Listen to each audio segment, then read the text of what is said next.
ఇక చైనా విషయానికి వద్దాం.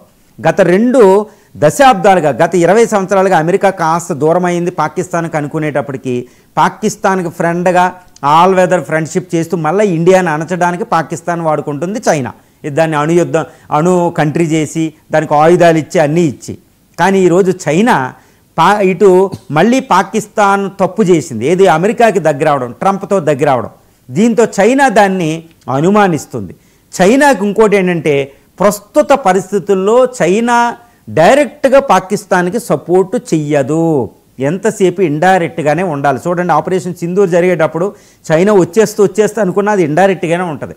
1971 యుద్ధంలో అది ఇండైరెక్ట్గానే ఉంది, కార్గిల్ వార్లో కూడా అది ఇండైరెక్ట్గానే ఉంది, ఎప్పుడు ప్రత్యక్షంగా రాలేదు. ఎందుకంటే చైనా ఇప్పుడు ఇండియాతో వచ్చి యుద్ధం చేసే పరిస్థితి, ఎంత పవర్ఫుల్ కంట్రీ అయినా ఇంకా దానికి రాలేదు. ఇంకొక 20 సంవత్సరాలు వెయిట్ చేయవలసి వస్తుంది అది ఇండియాని పాకిస్తాన్ సపోర్ట్కి వచ్చి ఇండియాని అటాక్ చేయాలంటే. ఎందుకంటే అది చాలా శక్తి వస్తుంది దానికి అప్పటికి.